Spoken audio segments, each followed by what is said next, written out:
He would like to have 8 people in that house, which, if I understand correctly, is less than the number of people that were in there prior to you taking it over, correct? They had 7 bedrooms, a doctor's office, and a psychiatrist's office. So I believe the use is less. All right. So, and you still have 7 bedrooms, or are you going to make one of those offices? They have 8 bedrooms. They only had 7 set up. So no, I would use the 8 existing bedrooms. So it would be difficult for somebody to argue that even with the number of people that you want to put in there, that you can't house 8 different people. Non-related folk. I believe so. All female or all male.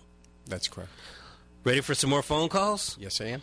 508-996-0500. Hello. Hi, my name is Christina. I'm with South Coast Fair Housing, and I just wanted to call and say that, all that I know about this situation is from what I've read in the newspaper and from what I've heard on your show, but it sort of sounds to me like the negativity around this project is sort of based on a bias that against individuals recovering from addiction, and that the city is potentially thinking about taking action based on that bias. And from our perspective, our mission is to eliminate housing discrimination, and it sounds to me like the city potentially taking action based on a bias against individuals with disabilities could potentially violate the federal and state fair housing laws. And the city, as a recipient of federal funds from the U.S. Department of Housing and Urban Development, not only has an obligation not to discriminate, but also to affirmatively further fair housing. So I think this is a really good opportunity for the city to sort of help with educating the public and the neighborhood to sort of, help change some perspective on this property. And, as someone who does education about fair housing all the time, I'd be happy to talk with anyone and sort of talk about, how this project relates to the fair housing laws. And, if we can help move the discussion forward, we'd be happy to do that. Well, thank you very much for calling in. I'm going to ask you to do me a favor. Sure. In about, let's say, a little bit after 12 o'clock, about 1 hour from now, I want you to call over to the newsroom, 508-997-7936, and leave your information with Dan or Jim. Sure. All right? Do you have that number? Yes. All right. Thank you very much for your call. I appreciate it. We continue on Brian's Beat. Hello. Hello, good morning. Good morning. First of all, I have to say, I don't get the newspaper, so I have a couple of questions for the gentleman that's there. What happened to the doctors? Where are they? I'm hoping they're retired somewhere. They have retired. Oh, that's wonderful. That is a beautiful big house. It's perfect for that. And you know what? That's what I believe. I know them very well. That's what they wanted for that house. So I only had a chance to meet them once at the closing, and they seemed like a very nice couple. Oh, they are. I worked for them for years. They were really great. I often wondered what happened. And hold on a second, please, if you don't mind me asking. You know, or you believe that's what they would want for the house? You mean to a home for sober people? Yes. Really? And you've had conversations with them? Not about that, but you have to know their personalities. And knowing them I've known them for over 10 years. I believe in my heart they're both very good people, and I believe that that's what they wanted done with that house. I could be wrong, because I judge people by talking to them for years. Thank you. Okay. So, anyways, I'm glad I found out, and have a great day, guys. Thank you very much. Thank you for your call. Well, Steve, I'm looking at this as objectively as I possibly can. It seems that the callers overwhelmingly seem to favor you. I think there may have been 3, maybe 4 of the calls that you fielded today that weren't necessarily in favor of what you're doing. I don't know that the callers make the difference here. I am going to ask you again, after listening to what people have stated and the lady who was talking about housing and possible housing discrimination, if and when you have this meeting with counselors and residents, things don't seem to go well as far as you're concerned. What is your next step? What will you do? Again, I haven't decided yet. I believe it's the right use for the house. I believe it's a legal use. I believe it's a desirable use. I believe that the city could get their arms around this, and it's a really important piece of the continuum of care for people in long-term recovery. And I would like to see the house go forward. Obviously, Brian Gomes, City Council President, at least right now, is a detractor. How could you go about changing his mind and maybe the minds of some of the other councilors? I'd like to sit down and see if they're open to understanding the laws that surround it. I'd like to see if there are some things that they would like me to do in particular with the house. I'm happy to address any issues that the neighbors or they may have that, regardless of the law, if it can fit into this, into what I would like to do with the house.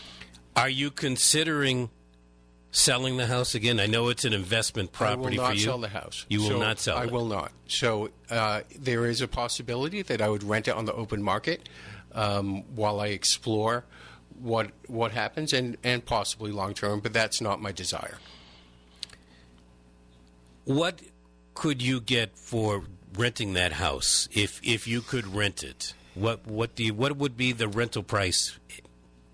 I don't know. I need to look more into that. Single-family houses are a little bit tricky, unlike a two-bedroom or three-bedroom where it's really easy to stick a number on it. But this is 8 bedrooms. It's 8 bedrooms. It's a 5,000-square-foot house with a carriage house. It's tough to figure out a number exactly. I don't know off the top of my head.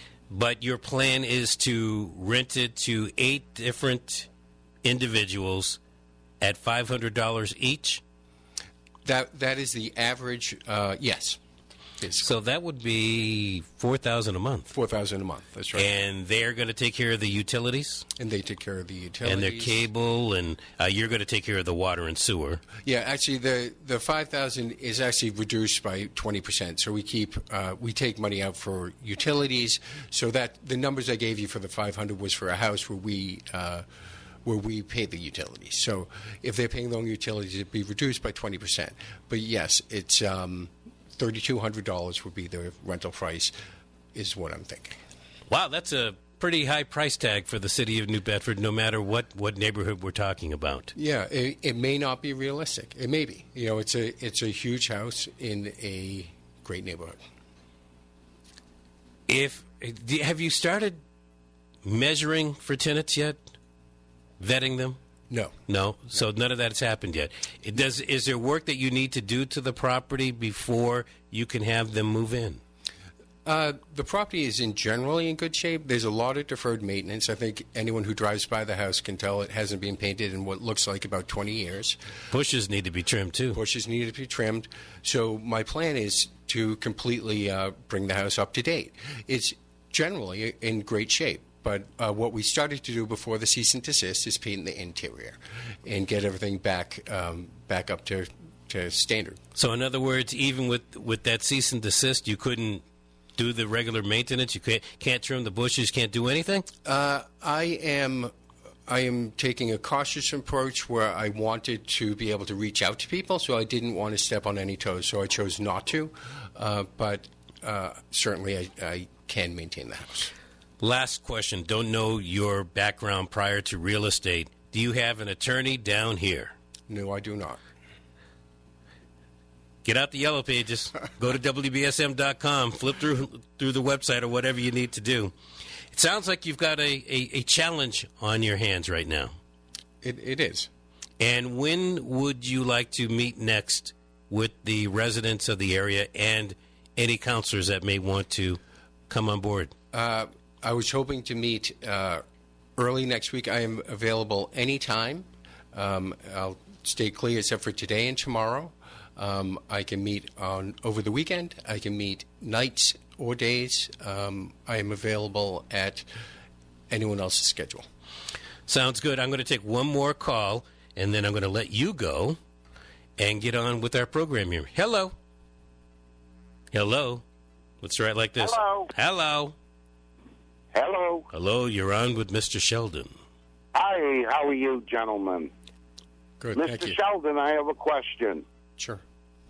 Is there anybody there that's going to live there, or visit there on a daily basis that's going to monitor these people? No, it will be they're responsible for their own, for themselves, for their own recovery, for living. So no, it isn't. It truly is a rental. I do provide support in the sense that I'm available, and in terms of maintenance for the property, I still will be responsible for the maintenance of the property as I am with all my other properties. We have a full-time maintenance staff, and that's a 24-hour-a-day thing. Do you have any other properties such as this?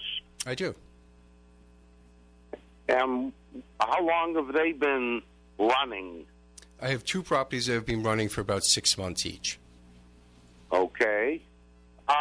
But there's nobody there to monitor these recovering people. Yeah, and this is where the crux of the situation stands. There's not. They're responsible for themselves. It truly is a rental. Their difference is that they're in long-term recovery, but they're responsible for themselves. It's not a rehab. There are no services.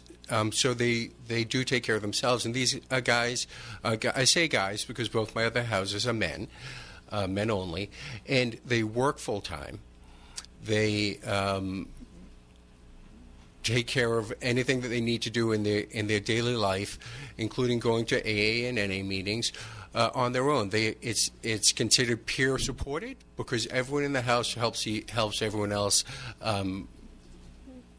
through their recovery, but there are no. I don't provide any other services. No. Okay, caller. Alrighty.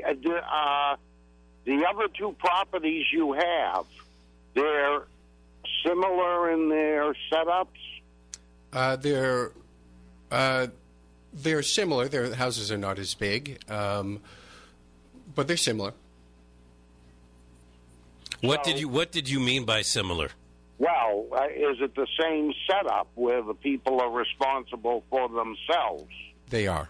Have you had any situations in those 2 properties? Situation? Do you mean people falling off the wagon, house catching on fire? What do you mean? Wagon disturbances. Absolutely. Late night, something where the police were called by the neighbors or whatever. No, there has been no police calls at either house for the entirety of the time that they've been running. There's been no disturbances at either house for the entire time that they've been running. I think that's very important. I think you're right, and thank you very much for your calls. I really appreciate you coming into the studio today. Thank you very much for having me. No problem at all. You take great care.